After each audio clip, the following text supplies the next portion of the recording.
Setelah kita dengar tadi ini datang gilirannya. Jadi begini, karena ditanyakan tadi, memang itu, ya saya juga berpikir gitu. Orang pasti berpikir, setelah duduk di gratis mau ngapain? Itu pasti itu ya. Jadi yang pertama ingin saya sampaikan, bagi saya sendiri sebenarnya ini sebuah panggilan batin berdasarkan dari pengalaman-pengalaman saya sebagai aktivis yang sudah cukup sekian lama, yang merasakan bagaimana kebijakan-kebijakan publik yang dibuat oleh pemerintah pemegang kekuasaan, apa yang kita rasakan, apakah itu sudah tepat, dan banyak hal ternyata kita juga harus perlu untuk memberontak, dan kadang juga harus turun ke jalan, ya. Dan itulah makanya saya lebih senang selama ini disebut sebagai parlemen jalanan. Tetapi dengan pertimbangan-pertimbangan melihat perkembangan situasi kita, ya sekarang harus masuk ke parlemen benaran gitu. Visi misi itu adalah semua seenak mungkin, sebagus mungkin bisa kita atur. Dan saya sudah merasakan itu selama ini, mendengarkan betapa manisnya janji-janji visi misi di saat orang belum jadi. Dan sehingga kekecewaan itu muncul, dan itulah yang membuat panggilan. Dan artinya apa? Dan saya mohon maaf, bukan menyinggung yang lain teman-teman yang sudah jadi belum tidak. Calon legislatif bukan sebuah lowongan pekerjaan, dan menjadi anggota dewan bukanlah lapangan pekerjaan. Di situ adalah tempat mengabdi. Betul. Ya. Dan bukan untuk mencari materi, bukan untuk mencari popularitas. Kalau dibilang untuk mencari popularitas, insya Allah ya, saya sudah cukup lama aktif di organisasi. Dan juga udah berkiprah tingkat provinsi Kepri, bahkan nasional. Saya pernah jadi wakil ketua umum, waketum DPP SPSI di pusat. Kalau untuk mencari popularitas, saya bukan menyombongkan diri, mungkin di kalangan kita, di kalangan buruh, ya. Saya rasa popularitas itu setelah saya rasakan juga tidak enak. Kemana-mana orang kenal kita itu juga sebenarnya tidak enak.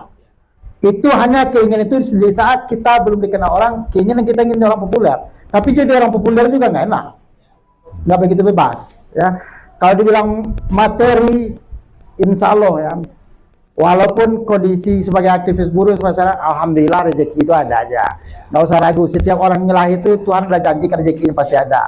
Ya nggak usah gitu, nggak harus duduk di dewan ya. Tapi panggilan tadi ya, kalau yang berbuat ya, saya nggak usah jelaskan di sini ya, apa yang telah saya lakukan baik terhadap buruh, terhadap orang kita melalui KSB-nya, melalui Gonjo Limonya, bahkan Gema Minang. Saya dulu sebelum generasi sekarang, saya pernah jadi sekretaris Gema Minang, pernah jadi ketua Dewan Petuah Gema Minang. Bagaimana Gema Minang, saya sangat paham.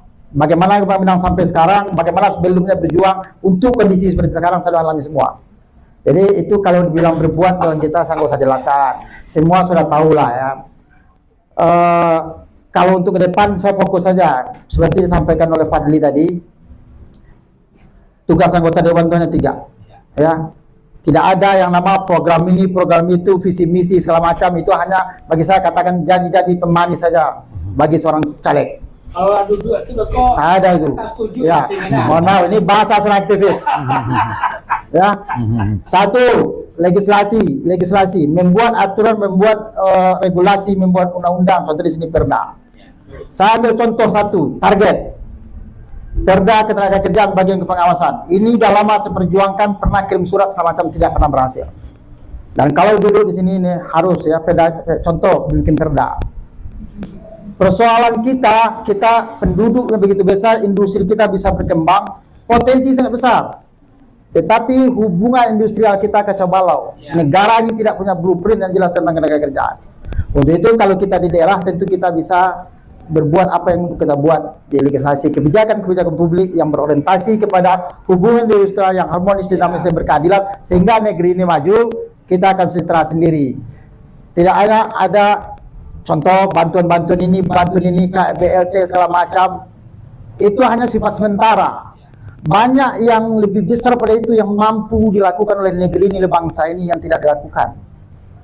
Jadi itu yang harus kita pikirkan. Yang kedua, itu anggaran. APBD kita berapa? Anggaran itu harus, apakah sudah tepat, apa sudah benar, itu diserahkan kepada anggota dewan semua.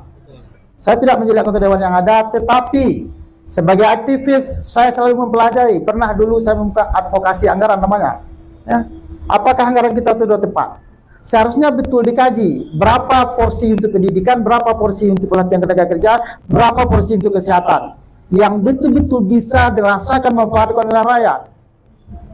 Ini contoh untuk beli kue yang dilewaskan perjalanan dinas sekian-sekian. Apakah itu sudah benar? Maka kita harus itu seharusnya juga disampaikan kepada publik.